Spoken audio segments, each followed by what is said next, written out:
capitale. Motion. Monsieur, motion. Ce sont les incidents partis. Tous ces incidents. Ce sont des Congolais qui parlent. Non, ils sont en équilibre. C'est les cités. Merci. Ah, non. Non, mais non, c'est pour ça. On a été équilibré.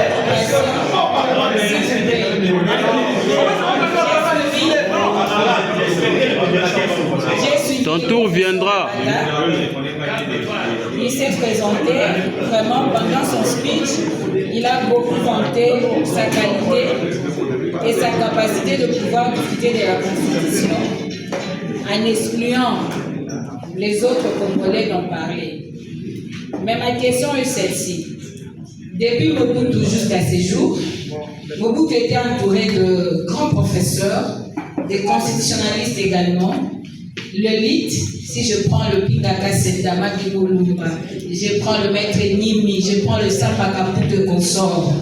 Kabila en avait eu autant, et aujourd'hui vous êtes aux côtés de notre frère Félix Tshisekedi.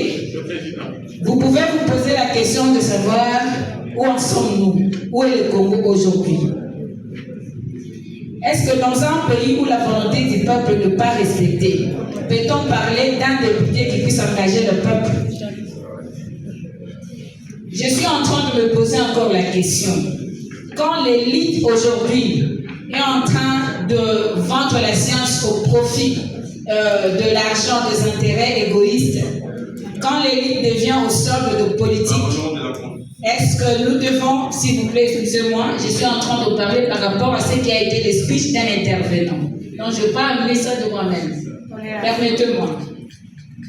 Quand l'élite ne joue pas son rôle, à ce que je sache, l'élite c'est le meilleur d'entre nous, qui mettent des politiques, qui mettent des idées au profit du gouvernement ou des gens, des dirigeants du pays, pour faire avancer les pays. Mais quand on constate que l'élite ne joue plus ce rôle-là, devons-nous nous taire et laisser seulement que ce soit ceux qui ont ce domaine comme expertise? Je me pose la question. Moi, je suis citoyenne congolaise. Je dois parler de la Constitution. Parce que changer la Constitution dans ces contextes, c'est une menace pour la nation. C'est ouvrir la porte à la balkanisation. Et l'article 64 de ma Constitution me dit ceci. Face à l'agression extérieure ou à une menace, il est d'un droit et d'un devoir de défendre la nation. Et aujourd'hui, si moi, Chantal, je parle de la Constitution de mon pays, c'est un droit qui m'est reconnu. Et personne ne peut me le ravir. Je vais chuter en disant, c'est parce que tout le monde est mortel qu'aujourd'hui, toutes les femmes doivent utiliser l'insecticide comme épice dans la nourriture. Merci beaucoup.